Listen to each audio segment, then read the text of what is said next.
Hello and welcome to a special bonus episode of the Point 99 podcast.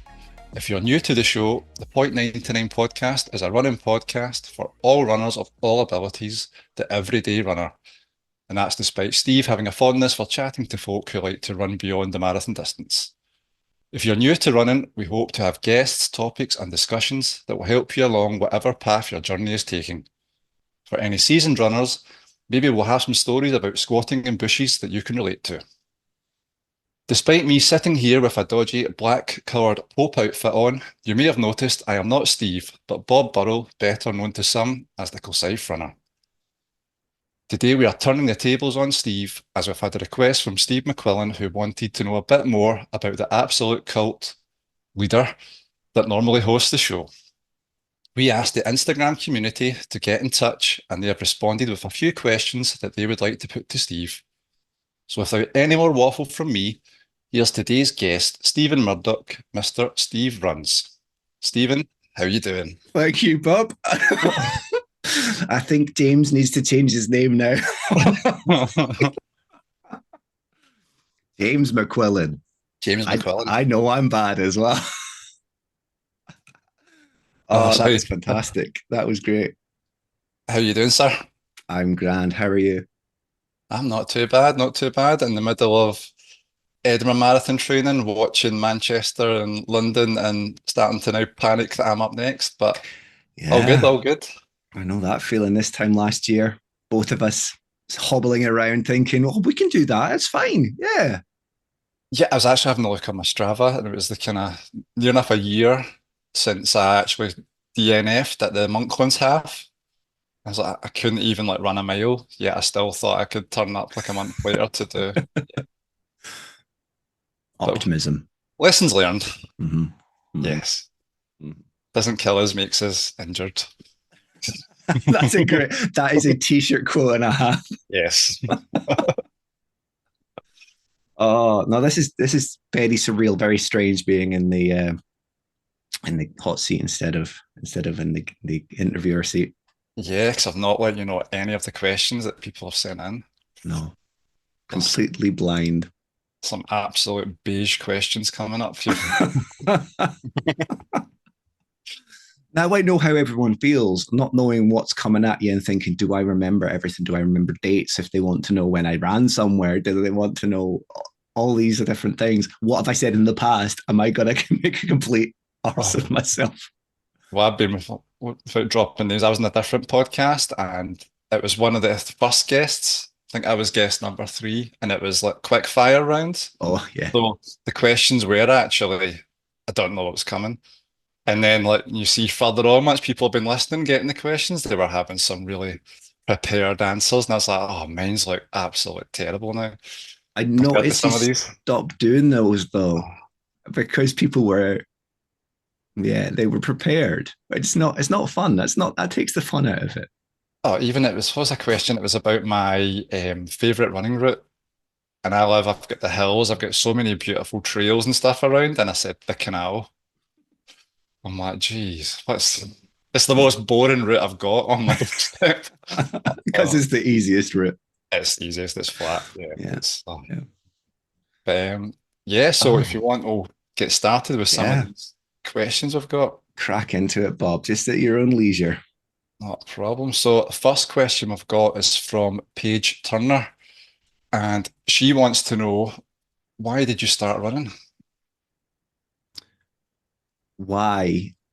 There's two answers to that. One, because my brother is a runner. He's always been a runner. And I don't know if you've got siblings, Bob, but you know what it's like if you've got sibling rivalry. I didn't think I'd ever be as good as him. But it still doesn't stop you kind of trying your hand. So that was probably the reason I started. And that was from school days as well. In secondary school, he ran for the cross country team, Gordonston championships, all those sorts of things. And I was just lucky enough to get around the cross country route in PE class. And it kind of just stuck like that for a while. And I never really did anything um, straight away after secondary school, but I took up road cycling. And then when road cycling becomes comfortable and maybe a bit too easy, you kind of revisit and go, what else can I do? And he was still running. He's a Jog Scotland leader. Like yourself, he's got all this training and backing and can pump out phenomenal times, but he's not getting any younger. He's picking up injuries, and I could see his kind of bell curve going down. And I'm thinking, well, I could get in here. But the second part of that is a few years ago, quite a number of years ago now as well, my wife wanted to do the Inverness half marathon 5K. So it was a case of you maybe should do a little bit of running. So she signed me up. So I ran because that event running anyway, because she signed me up. And that's how it started from event running. But from running perspective, really sibling rivalry. You didn't want to be the one that does nothing, but also you had something to, or someone to spur you on and kind of give you a kick up the backside. And now I'm faster than he currently is and was, which he doesn't like, but Mhm. So what's the age difference between you and your brother? 18 months. 18 months. So it's not a lot. It's not a lot of difference. But I say he was always the runner. I was always the cyclist. And he dabbled in cycling and just didn't, he knew he couldn't match me in it. So he didn't give it much of a serious go. But running wise, because I've got that 18 months and because he's got a few niggles now, back pain and just things that just hold you back a little bit. My paces are now matching his best paces, and I know I've got more in me. So it's driving him to try and repair himself and give himself time to repair, which is interesting. This would be quite fun, being able to be at a point in your almost 40s where you're actually able to compete with each other, and we could never do it when I was like 16 to 18. So then going back to that race then, with your wife signed up, was that kind of the start of your events then, or were you racing before then, or? No, nothing before then. Um, Parkrun wasn't even a thing up here at that point. It was just the Inverness half marathon 5K, and it kind of barrel rolled from there. Snowballed, sorry. So Inverness half marathon I've pretty much done every year since then. The Inverness 10K, I took a break from it for a while, but yeah, I've pretty much done most years since then as well, and subsequently marathons and half. I suppose the ultra Loch Ness 24 is an ultra. So yeah, nothing before then. It was really her fault, and I know she'll be listening next door, sitting giggling because she always says that it was her that started it, and she can't really complain now whenever we go away for a weekend and it's where can I run. Just blame her. So with your brother then being a jog leader, did you get involved in his group, or is that nothing, anything that interested you? His group's half an hour, 45-minute drive away from me. I do work in Inverness where he does his group, so I could, but then it means waiting around for a few hours after work. So it's one of those ones where I'm more impatient. I'd rather get home and run. And I know this is something we've discussed in the past, and I've discussed with a few people of I'm a solo runner and I should really get myself along to a club because I probably see a lot of benefits from it, and especially even Jog Scotland, just being around people.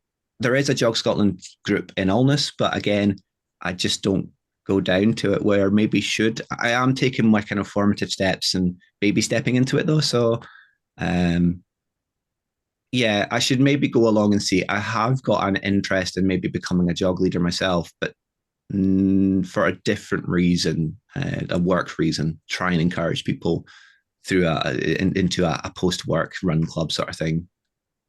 So that kind of ties in. I've got a question from Robin Banks. She said it's more a question about how you're a community, but from afar. Yeah. How that feels for you, being kind of separate from the kind of central belt mafia that we are down here. Yeah.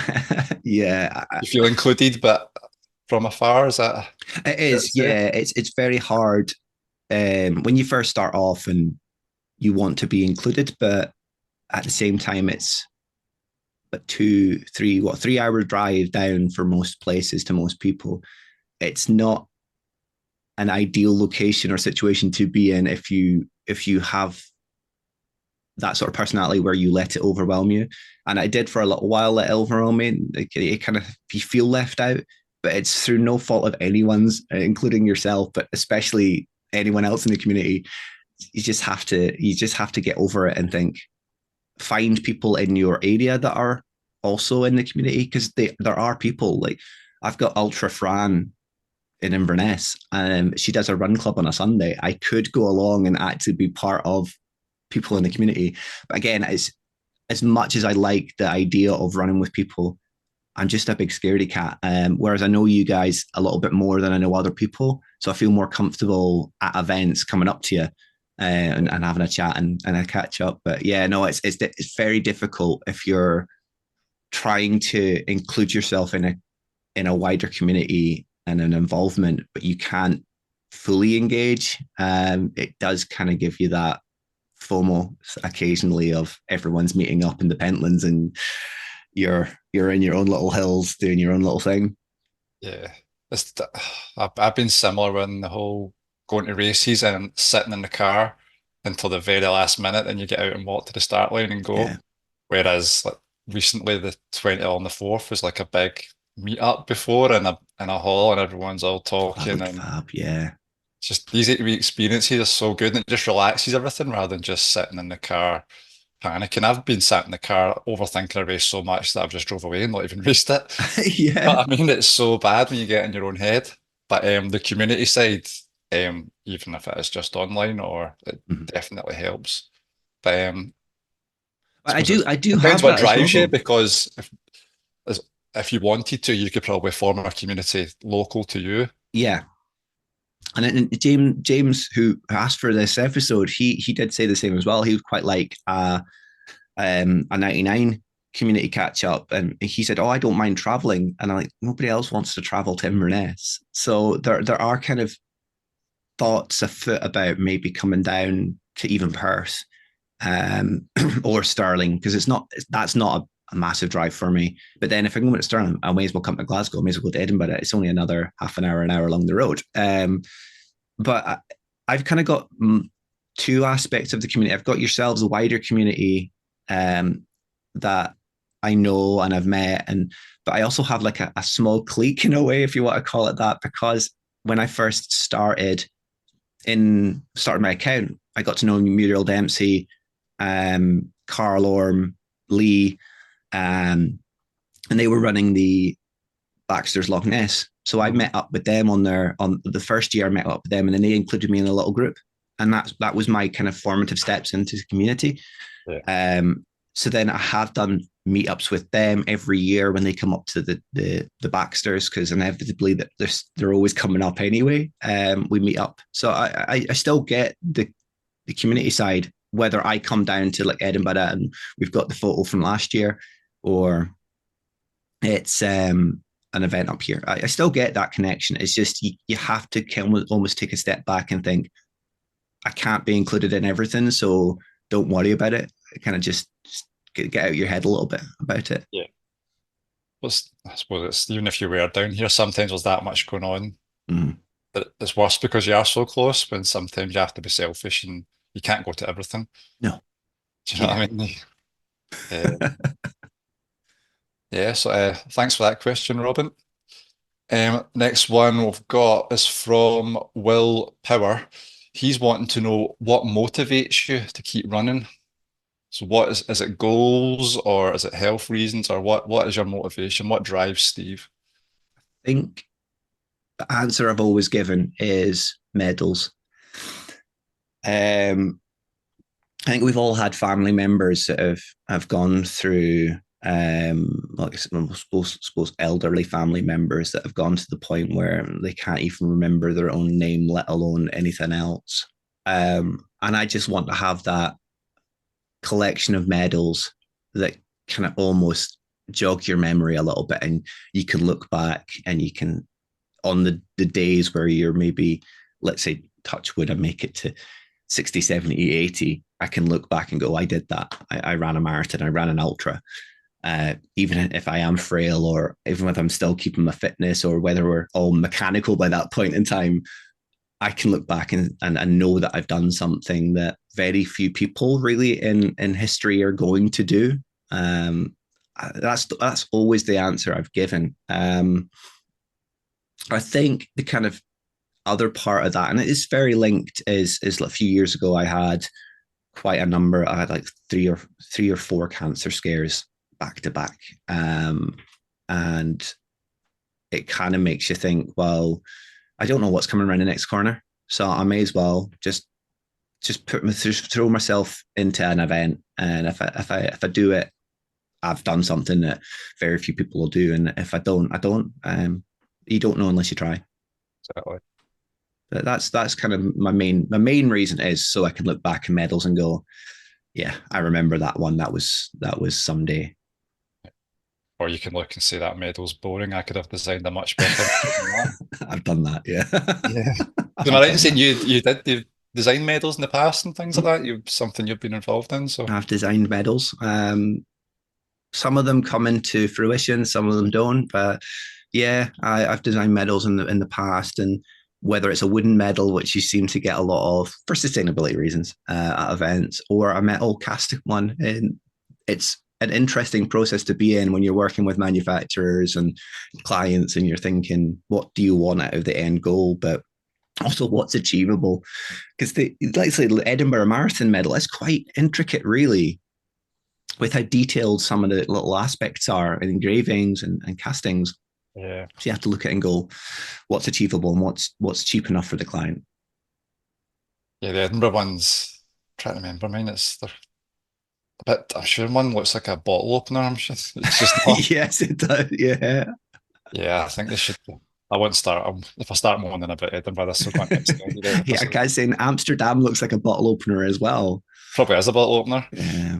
I done a Mighty Deer Stalker a few years ago, and that is an actual bottle opener. You can use your medal to open a bottle. I think that was meant for they had a beer stalker afterwards in the beer tent. I think it was just so you can open the bottle with your medals to save them people asking for it. That's a good way of doing it.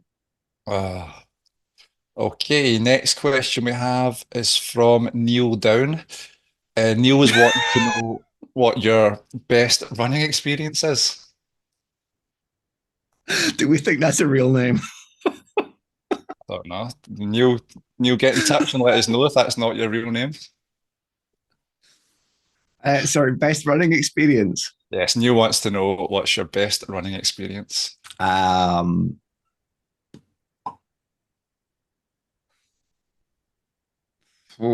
I will say the Baxter's Loch Ness in 2022.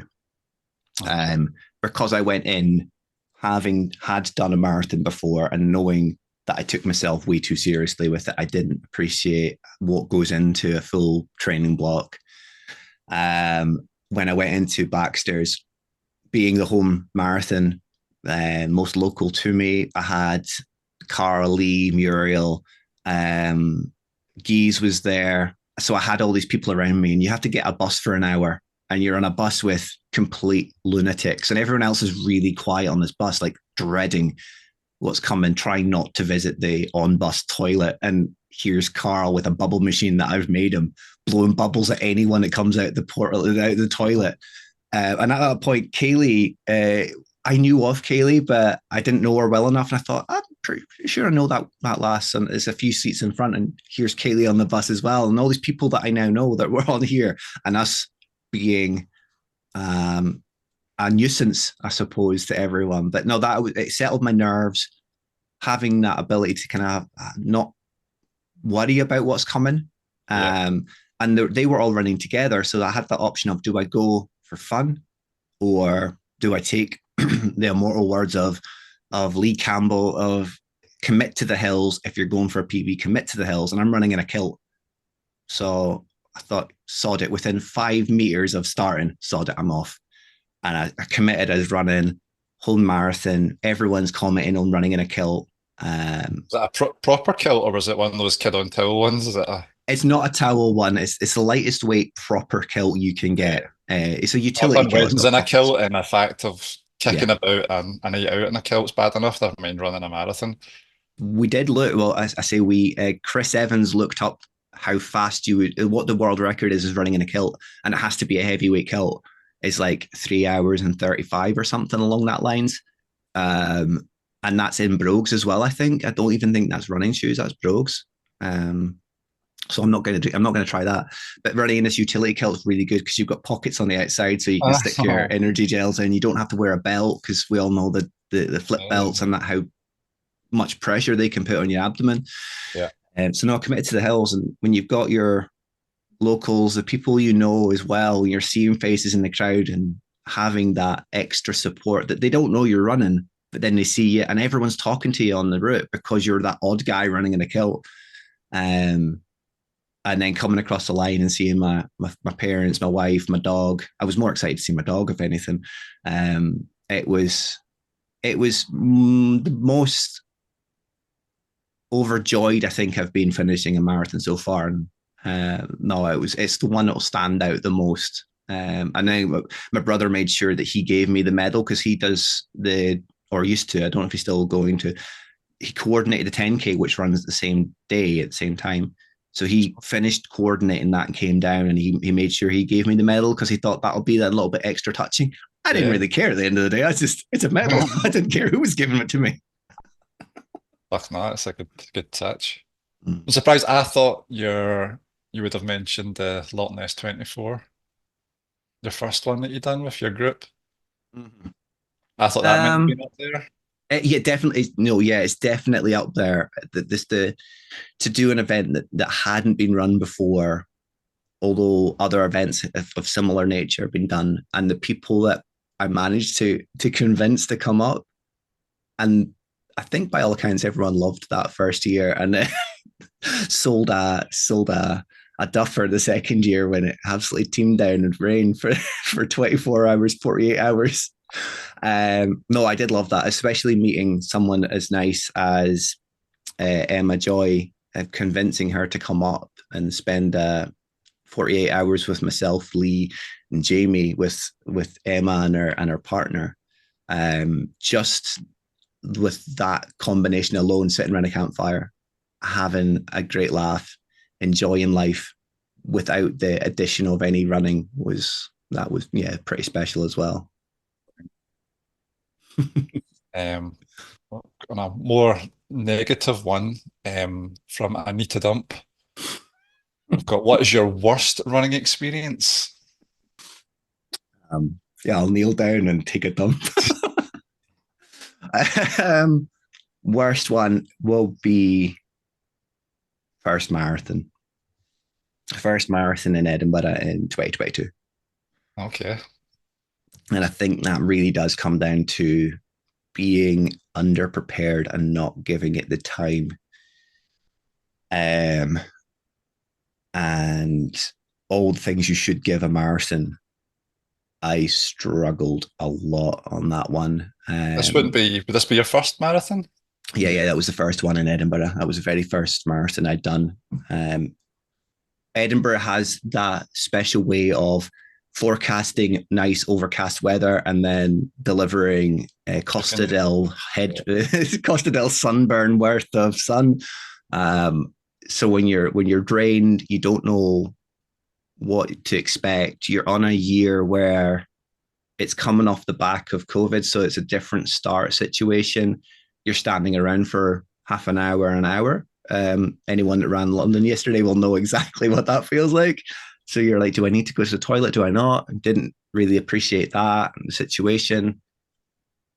Going off too fast and loving life. And then by the time you hit Musselburgh, reconsidering all your life's choices. Getting to the big house was probably the worst thing I could have done. If I was going to pull out, I should have done it well before then and jogging it back. That is probably my worst one because I didn't see anyone on the course. I just went into that self-pity, narrow field blinker. And again, I knew people there. I knew Carl. Lee was supporting. I think Muriel was running. I saw people that I know. And then after that, I didn't see anyone. My brother was running it. His girlfriend and my wife were there and I didn't see them. I came across the line and I was the grumpiest person that could ever exist. I just felt knackered. Give it an hour or two, I was fine, but no, it was probably one of the most torturous things that I could have put myself through. I think I've seen Um, your pictures from that day, and your face tells it all. yeah, yeah, especially coming around that last corner, just full of emotion. You hear everyone. I think I talked about this with Emily and other people in the past. When you've got Spider-Man passing you, and Spider-Man's got a little bit of a gut, Mm. and this older guy passes you and just looks full of life, and you're in the last kilometer. Everyone's shouting your name. You're trying not to cry because you're just that drained and that emotional. It's just the worst feeling you could ever go through in a running perspective, I suppose, to some degree. That is probably the worst one, closely followed by an Inverness half marathon. Now, I never used to train for the half marathons. I just rock up and do them Mm. because why would you need to train for 13.1 miles? Well, you wouldn't know whatever the distance is. And I got pretty much all the way around without stopping for the first time. This was, I don't know, 5, 6 years ago. Mhm. Um, and I get about 2 kilometers from the end, just completely out of puff. And this man has got this little boy in his shoulders. And he says, dude, you need energy, don't you? And I'm like, yeah. He's like, do you want a chocolate bar? And I'm like, oh, that'd be fantastic. Thinking he was going to go into his pocket and pull out a chocolate bar. No, he takes this little boy off his shoulders, puts him down, and he's got this little backpack on, and he unzips his little backpack and he gets a Freddo. This little boy's Freddo, and he gives me it, and I couldn't say no at that point, and I had to kind of just thank him and then take off. Right. I had to force myself to run around the corner before I walked again because I felt so bad, not just physically, but because I'd taken candy from a kid. I'd taken this chocolate from a child, and I felt so bad. So that kind of feeling bad because you've not given it enough respect, and then feeling bad because of circumstances in and around your own stupidity of not training.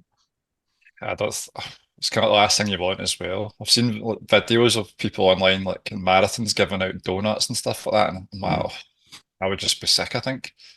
I don't think I would get that down at all. But everyone's different, I suppose. But I'm sure he thought he was doing you a favor. Yeah, yeah, and I thought he was doing me a favor as well, but not. No, no, he wasn't. Oh, well, that gets us on to our next question then from Emma Royds. She wants to know what your favorite distance is. Thanks for that one, Emma. Chase is getting killed. He's getting skinned. Um, favorite distance. I'm gonna say marathon. I'm gonna say marathon. I could easily say 5:10 or half, but seeing as I can run them any other weekend, and I do run regularly. I don't really run 5K anymore. I mostly run 10K or more on a training run every other day, and then I run a half marathon at least once a week. Usually, I mean, anyone can look for my Strava and say at least once a week I'll run a half marathon.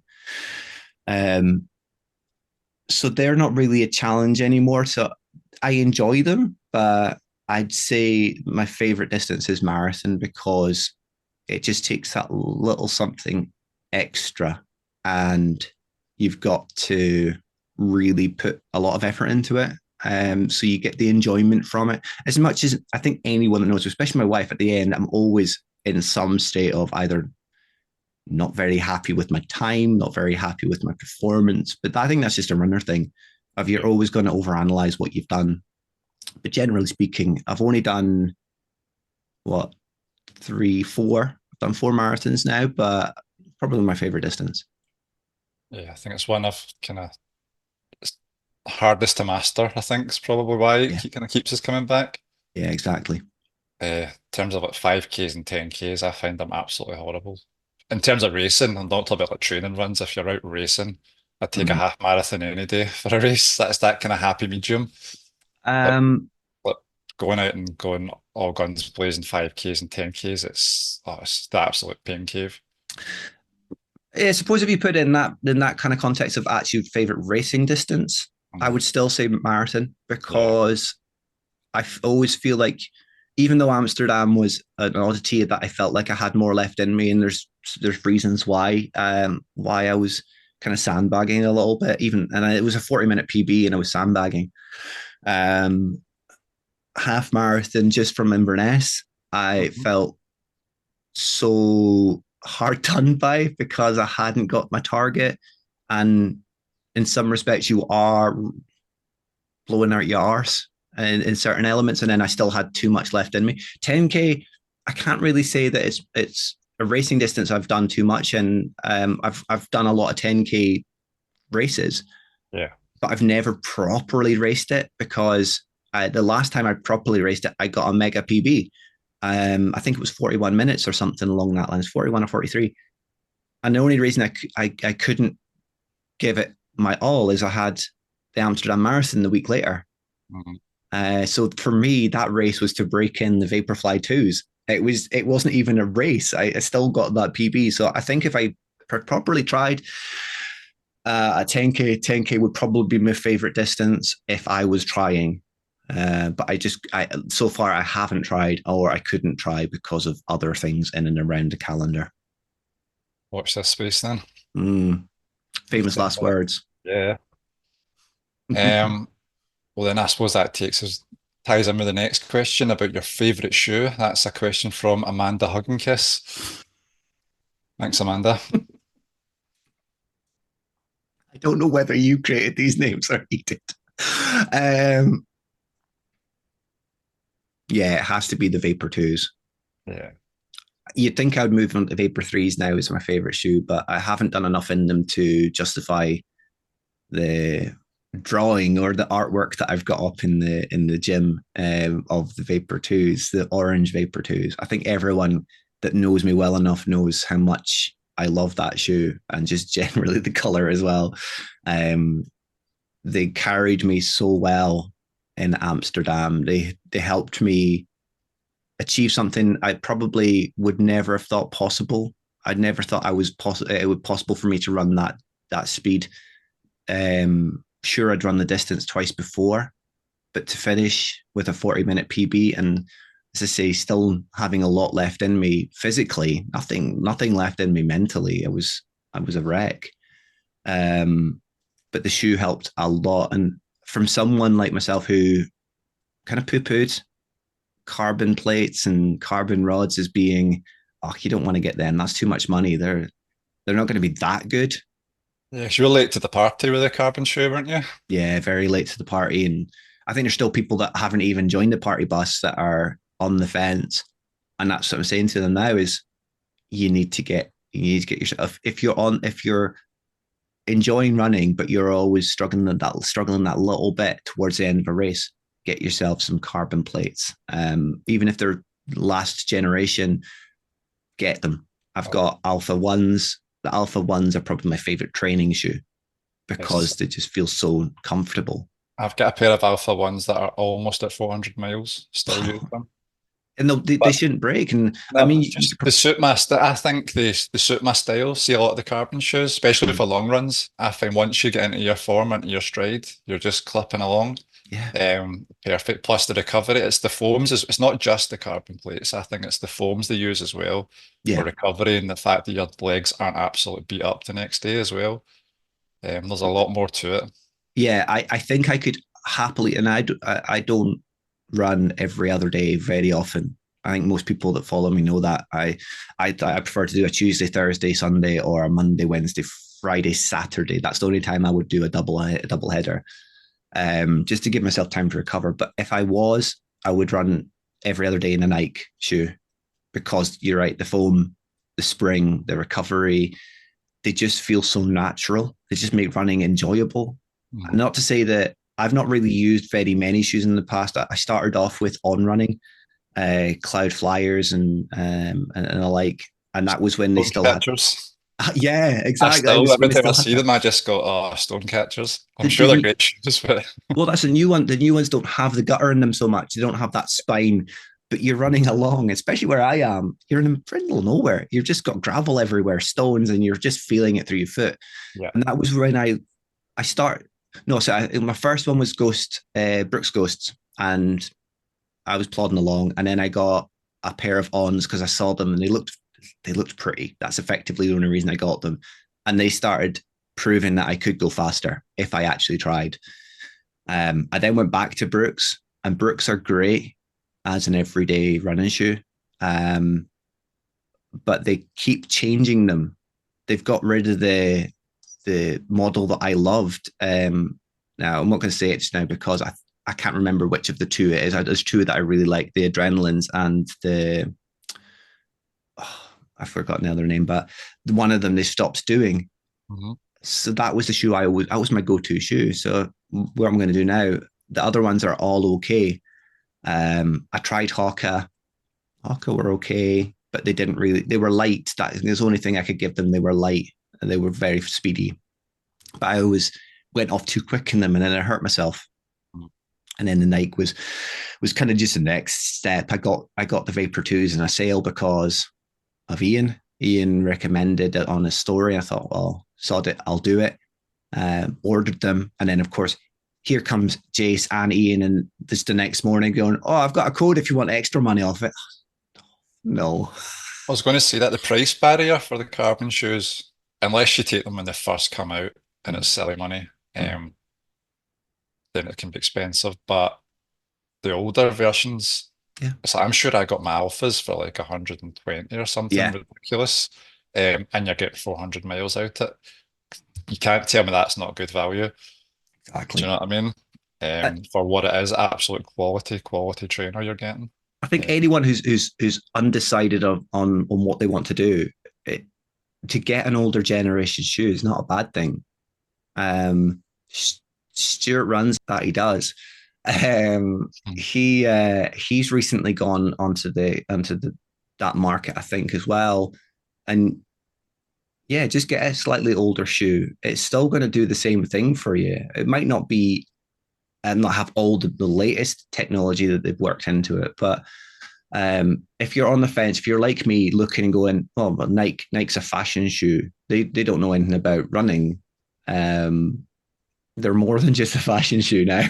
It is insane the amount of confidence that it can give you, let alone the amount of technical ability it can give you as well. Absolutely. I would say for all Nike's racing shoes are great. They do have some absolute bricks, but then that's what everyone they've got their high end range, their mid range, and then stuff that just avoid. And it's the same with Brooks. They've got the Hyperion. I've never tried the Hyperion, so I love Brooks. I think they're a great shoe, and I've only really invested time and money into both Brooks and now Nike. But I haven't tried their Invincible. I haven't tried their Pegasus. So I don't know what their mid range shoes are like. So I can't say that they're better than Adidas or better than Puma. Yeah. I'm never going to know unless someone funds me to try every shoe under the sun. And I know other people prefer other brands. So you kind of have to find what works for you. And there might be another brand that works even better for me. But at the moment, it's Nike and it's Vaporfly. You get a Nike outlet up near you. I know. I would never be out of so it. Good. You go out and you go, oh, I need to buy it. I can't afford not to buy that. It might not be there again. I was so annoyed after coming down back into last year. So it was the day before Glasgow to Edinburgh when I was down in Edinburgh, and we were staying at the village just on the outskirts, of Edinburgh. I didn't realize the outlet store was so close. And now I'm kicking myself. I was looking at it recently going, how is it so close? And I didn't get my arse along there. Well, probably saved you a fortune. It definitely did, yeah. Oh, so that is your favourite shoe. Next, we've got your pre-long run food. That's from Hugh Jass. Thanks for that, Shug. Yeah, so your pre-long run food. Well, that's the night before or your breakfast, or what is your go-to? Usually porridge and syrup for the morning and a banana. I mean, I think anyone who doesn't have a banana beforehand will have Kaylee haunting your nightmares. So that's me. I know the benefits of it, but I just never grab it. I don't know. It's a cycling thing as well, because I've always done it. when I was in cycling events, it's the first thing you grab. You leave your gels till later on because your banana will go soft if you don't take Yeah. it early on in the event. So I might take it out running with me. I might have it beforehand, usually porridge. If I don't want the hassle of making porridge, it will just be toast and maybe some scrambled eggs. But again, who really wants to have eggs on the day of a run? Oh, I don't know, protein before you go out. Uh, Oof, my stomach's yeah, gurgling at the thought. exactly. So you want to try. I try to keep it as light as possible. So even on a, let's say the longest run you're going to do is your marathon day, it's usually just porridge and a banana. So it's stodge in you. Night before, usually a pizza or pasta, unless it's the Edinburgh Marathon in 2023 and it's a pepperoni pizza. I'm never trusting that menu again, but Stay no, away from usually the kind of pizza. oily, fatty type stuffs. It's Mm, not going to mm, settle well, is it? no, no. Um, or at least if I'm going to have it, I'll have it midday the day before and then go for Yeah. a pasta. Yeah, so it's usually just as usual what would you class a runner to have? Well, you suggest a runner having just bulky, stodgy foods that aren't going to make you want to stop at every Portaloo Mhm. And then we've got Joe King is wondering what you have during your long runs. currently. And well, I suppose during the last couple of marathons is what everyone's plugging just now, as much as they're plugging, and I know you've got them as well.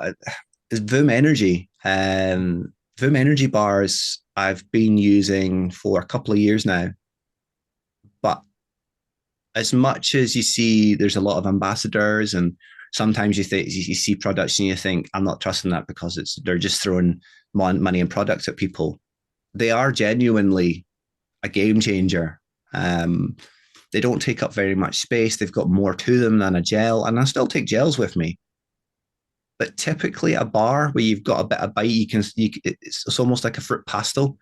You can suck away on it, or you can chew it, and it gives you that slow release extra. Yeah, Vim Energy is probably my go-to, and it's the green bar. I'm Yeah. not even sure what flavor that is. It's just the flavor of green. Yes, we're quite lucky as my club, Close Runners, that Voom approached us to send us some stuff out. And a lot of beginner runners, I've tried to give my guys gels and stuff like that, and they're like, oh, what is Yeah, this? Some people just don't like it. They can't. So that's a great alternative for them. yeah, The same with like the chews. Like I've tried like Vela Forte, the wee yeah, yeah. the chews, which are good. But I think it's again a cycle thing where you've got time to faff about. See if You're I'm right. just Jelly not. babies in the back in the back of your cycling bib, having jelly babies or Haribo's strawberries. That's to me more what I would do there. But when I'm out running a long run, I don't want to take anything super bulky that needs a lot of faff, or you just want to reach into your belt or into your arm pocket, whatever you've got, and just snap off a bit. I used to use Kendall Mint Cake as well, but the only reason I don't use that anymore is because it's too sticky. You know, when you're running with a sticky Was that hand. from like the actual Kendall energy people? Mm-hmm. Yeah, because I've used them before. They were quite nice. They're Yeah, lovely. It's just they're sticky. yeah. I had what was it, yesterday. I had it was my SIS Beta I've been using. So it's like 40 grams of carbs, which means you don't need as many of them. But yesterday in the pouring rain, could I get this bloody packet open? So I was trying to do an easy run. I was trying to keep my heart rate low. Couldn't open it. My fingers were slipping on it. My teeth. And time I got it open, my heart rate was at 170 because I was fighting with this bloody thing on the trail. Frustration. Yeah, yeah. Oh, so I don't know. I've got High Five. They do the reusable, so you don't get gel packs. They send you out and you pour it into like a soft flask. I Yeah. don't know whether to kind of put all my beta fuels into that and use the soft flask with the gels. You should, and I've done that with last year. I was one of the ambassadors for ActiveRoot, and I'll still Mhm. use ActiveRoot. I love what they're doing, and I love the taste of their stuff. Yeah. Um, but I use that for trail running. I don't know. I'm very particular with what I take on what I'm doing. So if I go for Mhm. a long trail run, I'll take ActiveRoot because I can make it the consistency I want. And Yes. then I'll take their ginger chews as well because you want I just associate with trail running, and that's what I stick to. But yeah, if I'm long running on a road, Voom Energy, and I will take a Science and Sport Gel. 5.5 are good as well, but I find they're too watery for me. Yes, but it's like everyone's personal preference, isn't it? Exactly. It's Different the same as people. a shoe. It's personal preference. But I did have, I was just name dropping brands now, but I don't know if you had the Unived. Can't say that I have. But their I might have packet, seen them, their but packet at the top was almost like a paper opening. So it was okay. so easy to open, but it had a kind of thicker plastic bit, so the top didn't come off. So it's not like you're left with two parts. And I know Mm. some people end up throwing the top away, Oh, and that's always, yeah. not good for the environment and all that kind of stuff. But this all stayed as one, and it was so easy. But yeah, yesterday I was thinking, oh, if this happens on race day and I can't, because even not just rain, even sometimes my hands can get so sweaty you can't get a gel packet open. Uh, I'm Do like, I you need to get a better way of doing this. are you taking a gel belt or anything? Yeah, I've got my shorts have got gel pockets, and I've Ah, now so you got started pocket taking system, yeah. a hand flask. It's one that just kind of clips Oh, onto my clips. thumb, Yeah. and it's got a zip so I could put some gels in there too. Because I'm bad for not hydrating during the run. Yeah. I'm not a vest wearer, as in a hydration vest. I do love Yeah, an yeah. actual vest, but I don't hydrate very well when I'm out. So I'm like, I need to start, even just for like, keeping your gut and all that calm and stuff. There's no need not I to be hydrating when you're out. Yeah, well, training runs, I will always take for long training runs. I'll always take the hydration vest, because it gives you the nearest, even though you're training with a little bit of weight, so that's always going to be beneficial to you in the long run. Yeah.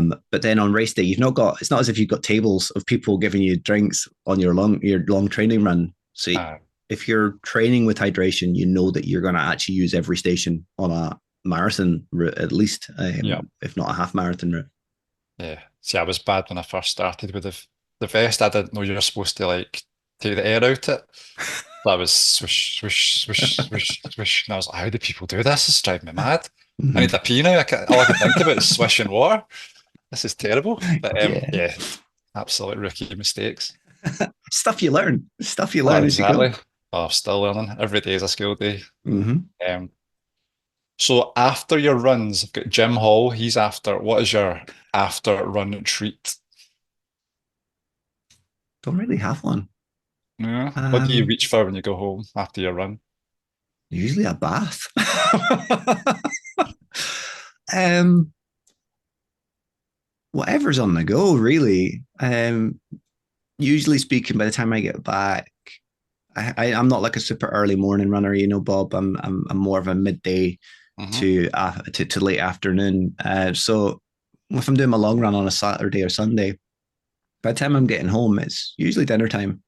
So it's whatever, if I'm cooking, which is very rarely, whatever I'm cooking, but it's usually the wife's got something on, or if it's a takeaway weekend.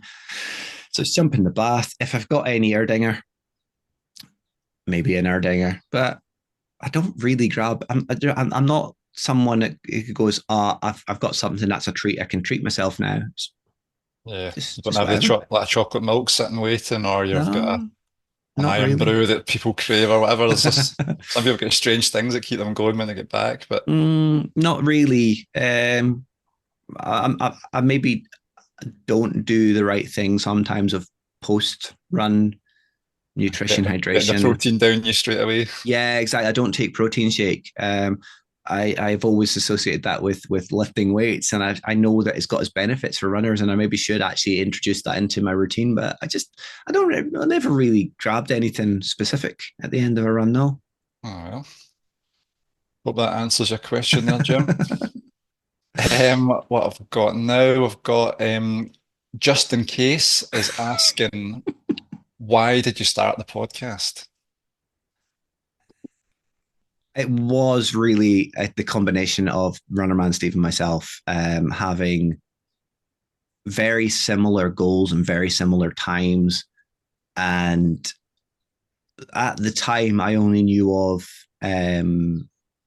what the fartlek, and Mhm. I liked what they were doing, but at the same time, I couldn't really get super on board with them. And I love listening to them by week, like what, twice a week now. But at the time, there was a certain hurdle I just couldn't overcome. And I actually know exactly what it was. It's their accent. This is the reason why I lost a good friend of mine through COVID, and it wasn't because of COVID. He and this kind of goes back to why I run as well. He got a double pulmonary embolism on his lungs, and then he died very quickly. And he was only 30, I think he was 32, 32, 33. And it makes you think, well, he can't run anymore, obvious reasons. I better look after myself and do the things that he was never going to do a marathon. He was a gamer, and yeah, he was from Manchester. So it was their accents, and I thought, well, I like what they're doing. They don't talk about running very often, so I got in contact with Steve, and he was in that kind of thought. He wanted to do something as well, but he didn't want to do it alone. So it was that combination of, we've never spoken, we don't know each other really that well, other than as a square. Let's give it a go though and see what happens. And as it didn't kind of worked out in a way where Ryan was starting out as well, and other podcasts were starting out. It kind of, there was a bit of an explosion in running podcasts, and it's always nice to hear other people's opinions and views from running. So I'll listen to every other podcast. I try not include it into my own. I don't want to steal anything they're doing, but at the same time, you want to give a rounded perspective from every runner. And Yeah. as my answers today are showing, what I do is not what you do, is not what everyone else does, but it works for me. And we wanted to show other everyday runners that it's okay to be disappointed. It's okay to do what they're doing. It was never going to be something, I think, a long-term thing. I think to get to season 5, and having done 3 series solo, it was never going to be that. It's just kind of ended up that way, and I'm enjoying it. I am enjoying it. It was never planned to be this long. But when Steve had to take a step back for the reasons that he had to take a step back for, it kind of gave me that tough decision of, do I continue solo or do I just call it a day? And I do enjoy it. It's a good hobby to have, and it doesn't take up that much time really. I could make it take up a lot more time by doing other things with it, but I enjoy talking to people. As much as speaking to people like JP, I was really, I don't know why I was so nervous. That was probably my worst episode to date from my perspective. It's nice to get to speak to people, either like yourself, people that I've met and know, or people that I've not had the pleasure of meeting in person yet. Yeah, it's just, if it continues for another couple of seasons, so be it. If it ends after season 5, it ends after season 5. I'm happy with how far it's gone. But I just, why do you think you were so nervous with the JP one? Do you think it was like potentially opening up to a bigger audience, possibly, you thought could be no, listening to it, or just because it's someone that you've listened to for so long and it was yeah, interacting with them? I think it's more that. I think it's because I listen to him twice a week now, and it's like, he's not a celebrity, but in the grand scheme of things, when it's like watching someone on a TV all the time. They do become almost a celebrity to you, Hmm. and then it's that kind of nervousness of, I don't. He's so well versed in what they do, and he's got good connection and interaction with Rob and Matt and that, and you kind of feel like you almost want to deliver that as well, but you know you're not going to deliver that because I've never spoken to him before. And I was never going to be. I don't worry about numbers. As long as one person is enjoying the podcast, that's all that matters to me.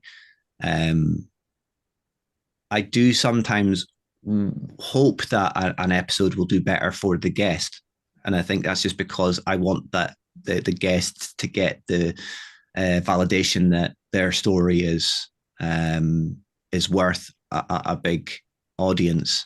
but I know that it's never going to draw a massive audience, and it doesn't bother me. It really doesn't. Numbers are just numbers at the end of the day. Same as time should just be a time when you're running an event. As I say, as long as one or two people are enjoying it, that's all that really matters. Yeah, I think you can't force these things or fake them. It's No. like with the fartlek stuff, they actually know each other in real life. It's just pals that are talking and having a laugh. And as you say, Yeah. sometimes it's not even about running. Most of the time, it's not about running, Yeah. unless they've got a guest on that's actually a runner. So Um, listen to a few of their stuff where you feel like you're at a party and you're kind of yeah, the outside guest and you don't really know what's going on. yeah, Lots of in yeah. jokes and stuff, but if you're a regular listener to that, then you'll know what's going on because they're community and that's how it's all formed and And that's you what get people want. invested in it as well. It's even to the point where I wanted to message Ryan recently, especially with, I think his plan is to have a special episode for London Marathon catch up. But I want to know how the boys are getting on, because he started off with the podcast saying they were beating each other's times, and maybe this goes back to my sibling rivalry. I want to know what their PVs are doing, Mhm. but he's not mentioned it in a while, and that's the sort of thing you feel invested in someone else's life and someone else's friendships, that you kind of go. It's almost like you, as you say, you're at a party and you're just silently holding your drink, listening to our conversation. Yeah. Mm-hmm. But, no, there's lots of like for your podcast, the likes of like Lee that I hadn't been aware of before, and now regularly following what he's up to and up the Pentlands with Jason stuff like that. You do Mm-hmm. become invested in other people's stories, and suppose your net casts a bit further out, and Yeah.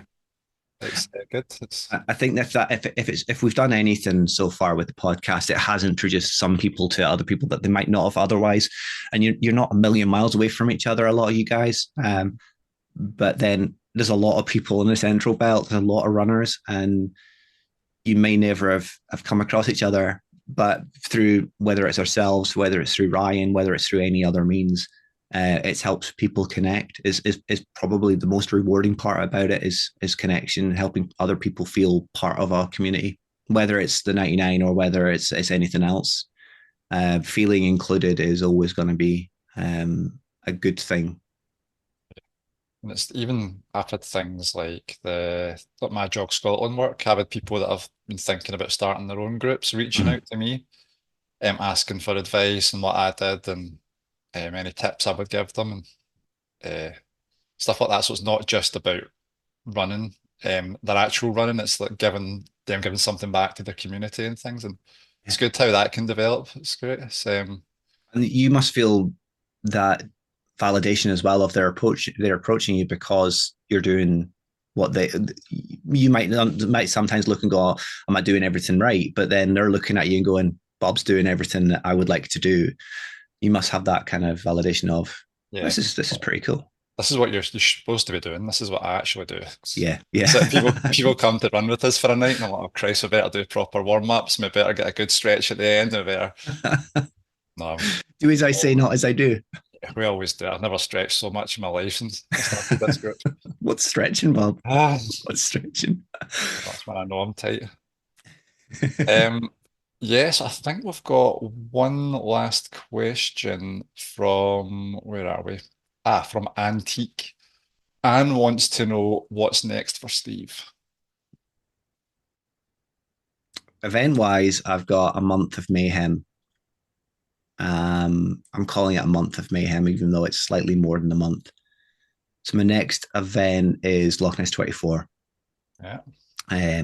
coming up again. So that's August, September. It was going to be mixed doubles, a tackle this time, even though there are people coming up for it that are part of the wider group that were there for Who Dropped the Dibber. There's going to be solo runners. There's probably going to be some small teams. Not to say that we're not still the Dibbers or we're not still the cult or whoever we're calling ourselves at a particular time, but they're doing their thing. And this year I was going to do my thing with Lorna. Now, Lorna's not been very well recently. She's got an autoimmune issue, but she's also got viral meningitis. And then that's not something you get over very quickly. And I know she's stubborn and she's reeling the fact that she's maybe not going, or she's definitely not going to get to do the Ultra X Scotland 50. Um, and she's seeing the community moving on, and she wants to be out doing it as well. She was my partner for the Loch Ness 24, and I don't know if that's a wise thing now. Not so much for myself, but for her. If she's not fit to do it, I don't want to subject her to something that's going to make her ill in the long run. And I hope that she knows that too. So it's that conversation of what's good for her. I'll do whatever. I can go solo and do that as a big challenge, because I've done 2 small teams so far. And it was great doing a three person team with Lorna and Ben, the Barefoot Daddy, even though we were part of a much bigger family in the grand scheme. To do a trio was great, but you're always waiting for that one person to come back. You're always waiting for the dibber. Whereas if you're solo, you can go whenever you want. Is that an itch you need to scratch then? Possibly. I do want to do an ultra at some point, whether it was this year or next year or whenever. I want to do a 50k ultra, at least one. And some people maybe look and go, but you've done the Loch Ness 24 twice. That's an ultra. Oh, yes, but I've not also done it non-stop. To me, an ultra is doing something non-stop. That's just the way I look at it. And I did 56 kilometers worth of laps last year.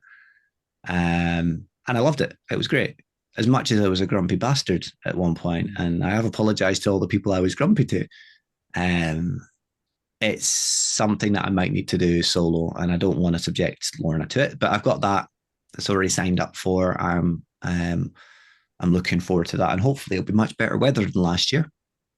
Then a week later, I'm doing the Kinloss Festival of Running, which is a half marathon on, for anyone that knows or doesn't know what Kinloss is, it's a military base. I grew up there from a very young age. My dad was in the RAF and we were based there for a little while.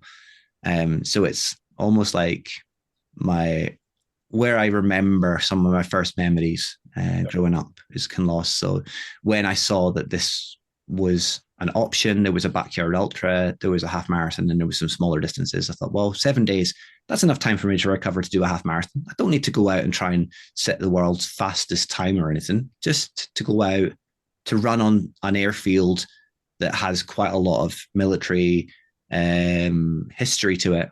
It is pretty cool. And having grown up there for a short part of my life, I'll be quite traily as well then, that one, will it? It's actually just on a runway. It's one of Scotland's longest runways. It's like that and Prestwick Airport are the 2 runways that can accommodate some of the biggest planes in the world. So it's literally running on a completely flat runway and around some of the taxiways. There's no trails about it at all. But there's no headwind that day. Oh, I know. It's going to be, if there's a headwind, if it's pelting down with snow, rain, hail, whatever, it's going to be torture. And if it's sunny as well, it's going to be baking on the middle of a runway.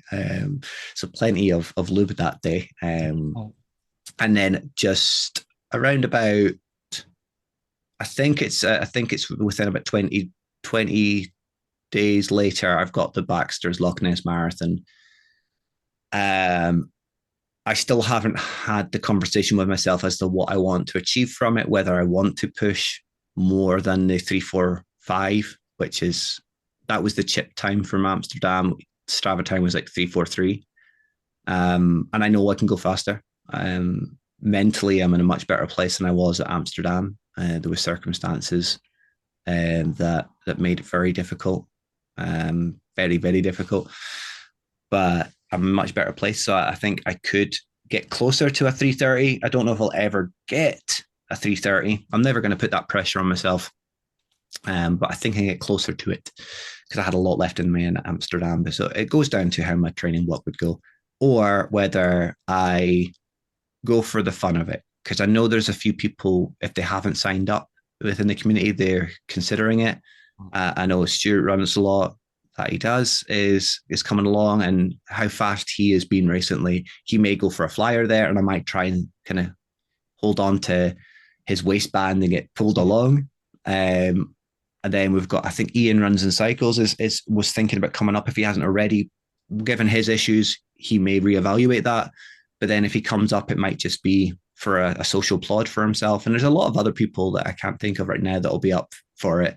And it could be a great social run, social marathon. Still a bit of time for anyone that's Oh, thinking about it. You still get a very generous block in starting from now.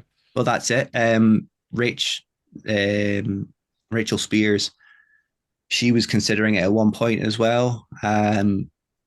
If there were people coming up, there's still plenty of time to sign up. And having run It's it the before, digs that put me off. I keep reading to it and I leave yeah, it too late, and then the digs, I'm like, ah, that's ridiculous, guys. Come on. yeah, if you book early enough, you're fine. Yeah. You can get some place. Inverness isn't a big place, so if you get a Airbnb that you feel might be miles away from the buses, it's not miles away. Don't worry. I ran 10K to get to the start line last year, and then you sit on a bus for an hour, so that's your warm up done. Um, it's not a big place. The transport's okay. You can stay out of Inverness as well. You can stay. Well, I'll probably be staying with my brother, or I could stay at home, and it's a 40-minute drive in, half an hour on a good day. So those are places you can commute from. So now that's my next marathon, unless anything else comes up in between times.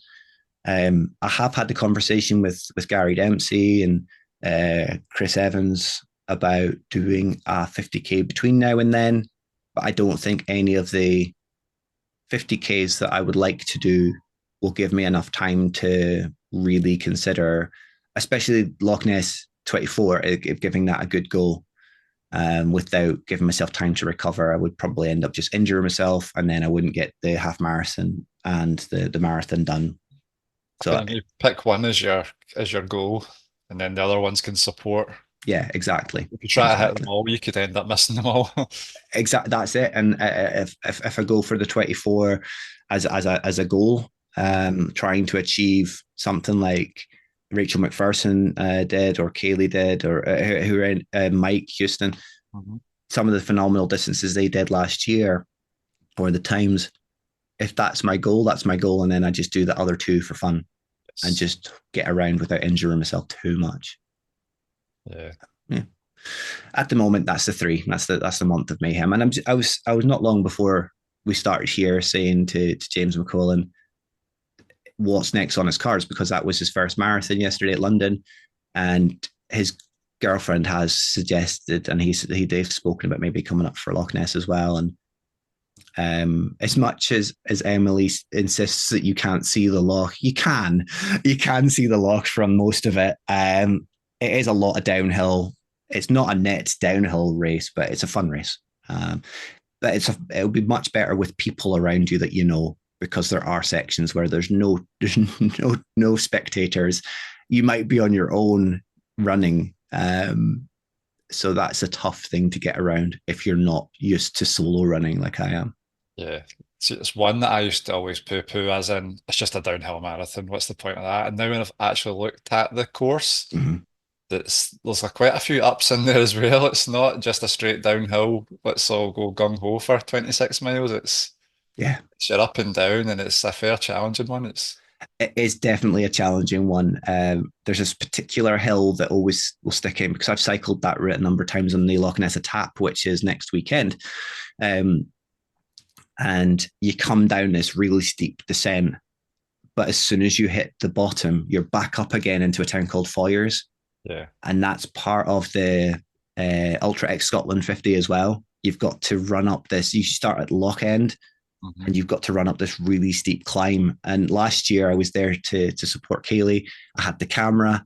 I had to hide the camera until Kaylee arrived, because people thought I was an official photographer, and they started running up this hill, which was torture for them. I was like, I'm not an official photographer, don't worry. But this is the same. There's the road itself runs very close to that same course. And you've got to carry as much speed as you can coming down this descent to then carry up into Foyers, and then you're downhill again. But then you are gradual downhill to a flat, and then you're right, you're back up again. And the last time, I've only done Baxter's once, the marathon. And there's a hill at Doors. You come past the campsite for the Loch Ness 24, and it is uphill. It's uphill. It's uphill. It's uphill. It's a killer. And Yeah. I walked it. I think most people walk that hill, but I would love to do the event running the whole thing. Yeah. And just knowing that I've done the marathon without stopping. I did Amsterdam without stopping. Edinburgh, both times I've stopped for various reasons. But to do another marathon without stopping would be great. I've only done Amsterdam so far, not stopping, and that's, yeah, it's got good memories. As much as I look back and think I could have done so much more, but I would love to go back to there as well. It just clashes with the events this year, and it costs so much money. Yes, it does that. No, Mm-hmm. good luck for your month of mayhem. And yeah, good luck with the future of the pod. Hopefully many more episodes and seasons to come. And lots of more interesting guests. I hope so. I've got a few signed up already. They've committed to what is maybe a bit of a blindfold torture session. I don't tell anyone what's coming up. Although one of those made me promise that I'll give them a list of questions beforehand so they don't stumble their way through it too much. Yeah, But like I didn't prepared find this was answers. too bad. It's not as bad as you might think it would be. No, I just need to thank all the people that have sent these questions in. Yourself and Jace coming up with names. Oh no, it's been spot on. I've loved that. It does give a very good insight into what it feels like from the other side. But then going back to like just how it all started with Steve as well. I would never say never to having a co-host again. It does give you that flexibility of, if by doing a weekly podcast you can't both make a week, then one person makes a week. It gives you more flexibility than having to work your life around a podcast. Shares the load. It does share the load, exactly. So if anyone's ever interested in coming on and even trying a single co-host, like Bob was dropped in it a wee bit. It was always the plan that he would be co-hosting with Jace, but you were dropped in it as a solo host. Yes. So no, I can't thank you enough for that. And it's again for Jace as well for going and doing a lot of the legwork as well. It is really good. I would have loved your podcast if it was going to be a thing, but I understand now that it's unlikely going to be a thing now. Yeah, it's one Um, of these things we talked about it because we've seen not a gap in the market, but there's things that we liked about podcasts and there's things we yeah, thought that we would like more of the wee community discussions and cheering folk on and what they've done. But then it's kind of, as soon as you mention it, it's kind of picked up elsewhere and it's kind of covered. And yeah, then, as we've seen, there's quite a lot of podcasts dropping just now. yeah, It's like, there are. it's like, is there a need for another one to discuss similar things? So that, and we have no time. We tried to do we tried to do one. We were going to do it about half an hour, and I think it was like an hour and 45 minutes or something of You us still hadn't finished, had you? waffling absolute nonsense, and it was like midnight. I would have loved it though. I mean, there's a kind of genuine thing I would expect from yourself and Jace, of genuine conversation and genuine laughs. It's not false. Um, Keep but saying you should just release. I know it's dated now. What would we discuss? I'm like, we oh, should you just should. release it anyway. But I'm like, I can't remember what we talked about. But pop it up, see what people think, and it doesn't have to be anytime soon. I know Jace has got a lot on. You've got a lot on as well, but the kids are going to get older, and then they're going to have less time for their dads. So it's maybe something for a few years down the line. The thing is, though, I know how good we are. So if we put it up, everyone will love it, and then we're just going to get hounded to do it. So it's But probably better not. Just that's when you leave the mystique of it would have been amazing if we did it, but we're not going to do it. So. open a Patreon then, and they have to pay you for it. You could then fund your running shoes, Bob. Think about it Yeah, that way. will pay us to shut up. Only fans episodes. God, can you imagine? Nah, we get cancelled, I think. Horrendous. No, I did love that, and I'm looking forward to kind of hearing what people think of this. And I know we did an introduction on myself many moons ago and kind of just scratched the surface. And again, there's probably a lot more we could talk about in the grand scheme of things, and maybe answers that I possibly would give slightly differently given an hour difference in the day, let alone a different day altogether. But I think most of my questions, if not all of them, have been genuinely. That's my answer. That's the best way. I always think it's just a quick chat and the answers are what they are. Yeah. You can always, if we'd done it again tomorrow, you could say it differently. Same way when I came on your pod. I kind of finished, I thought, oh, maybe I never had much energy in some of those questions, or I could have said that differently, but we're just chatting. It's just chatting about running, and there we go. I think everyone's the same. Like even Jace is like, oh, I didn't say this, I didn't do that. And I'm like, well, I can always have you back on. I'm never going to turn someone away. Like if you want to come back on, Bob, I would happily have you back on. I'm never going to turn it away because it's a genuine conversation, and it helps people when they're out running to have genuine conversation in their ears. I benefit a lot from listening to other podcasts. I usually find if I'm out, I tune out a lot and I end up getting PBs like by a couple of seconds, but still getting PBs because you're just invested in a conversation. Yeah.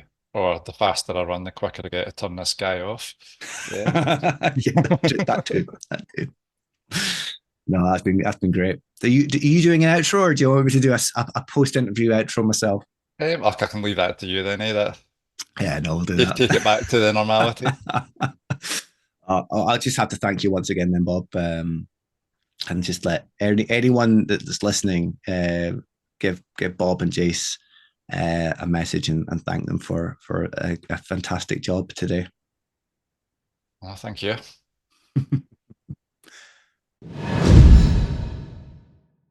And there we have it, a special bonus episode as hosted by Bob Burrell, the Kilsyth runner, with myself in the guest hot seat. I actually really did enjoy that one. It's nice to see everything from a different perspective, feel what the guests might be feeling, and just generally have a good conversation with a great guy. Thanks once again to Bob for stepping in. Originally, it was going to be both Bob and Jace, the Edinburgh runner, but unfortunately, Jace had to pull out. He's got a lot going on just now, but I can't thank the guys enough. Jace did some legwork there as well, and then Bob stepped in. That's why throughout the episode, I was referring to Jace, thinking he'd come up with these names, but in reality, it was all on Bob. But it did give me a good laugh and really relaxed a lot of the worries about what was coming up.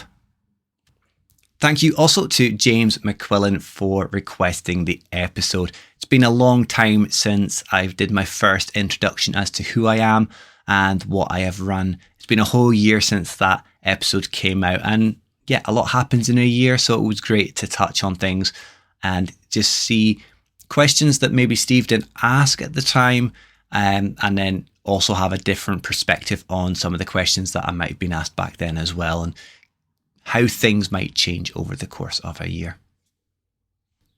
It's also the most laid back episode I think we've had so far. Even now you can tell that I've got no notes, no script. I'm just winging it and seeing how it goes. It is kind of very freeing not having anything to read or any notes and pointers, but at the same time, it's a bit of a safety net sometimes having that catchment, knowing that I'm not waffling or repeating myself. But as a one-off, I can't help but enjoy it, can I? But as I say, that was a bonus episode. It does lead us into season 5. I have decided I am doing a season 5, as I mentioned in the conversation there with Bob. I've already got 5 people secured, and we're going to start recording those episodes very soon, and we'll get them out hopefully in the next fortnight, if not in the next week. This could be the preemptive strike to get you all back into the rhythm of having the 99 in your ears. I hope in the break you've had a fantastic time, no matter what you've got up to, whether like James McQuillan, you were running the London Marathon, as so many of the faces from the wider community were, and what an awesome day that was, following all the little dots going around the map on the tracker, watching on the TV, seeing a few familiar faces on the big screen, and seeing all the squares with a lot of emotion, a lot of happy smiley faces. I don't think I've seen any negativity. I don't think anyone's been disappointed, which is really, really good to see. I'm glad that you all enjoyed the event. And the same with the Manchester Marathon as well. It's been great seeing you guys absolutely smashing it in the interval. But as I say, we'll be back very soon in the next week to fortnight, so we can start shouting you all out again with all the events that happen over the spring, summer, and going into the autumn. Anyway, I'm going to draw a line under the episode here. I'll just reiterate what I do on every episode, and I'm not even going to read my script here. If you want to follow what I'm doing over on Instagram, you can find me at The Point 99 Podcast. That is also the case on Facebook. Just hit up the search bar for The Point 99 Podcast. If you want to follow my own page, you can do so at Mr_Steve_runs. I'll be answering DMs on both accounts, so if you ever have any questions that you want covered in an episode or topics that you want me to have a discussion about, then feel free to let me know. You can also get in contact via email at thepoint99podcast@gmail.com, which to this day has only ever had one listener email come in. The rest have all been business type emails, but if you ever want to get in contact, you can do so via all of those means. Finally, you can hop on over to our website. I've done a little bit of a refresh there. It's thepoint99podcast.com. Just spent a little bit of time, made it a little bit fresher, add some new color schemes and vibrancy to it. You can find the usual links to merchandise, etc. But I'm not going to plug that right now. You can do what you want to do there. I'm not going to try and encourage any more than I already have in the past. But yeah, you can also find all the episodes playable through the launcher and player that are on the website. That's it though. That's all I have for you in this bonus episode. I'm going to reiterate one more time. Thank you very much to everyone that made this episode happen, to Bob, to Jace, to James, and to you guys, the listeners. I'm looking forward to getting the ball rolling and getting on with season 5 and hearing what you guys think as always. But until that time comes, with whether it be the next week, whether it be the next fortnight, I hope you stay safe, enjoy your runs, and you will hear from me soon.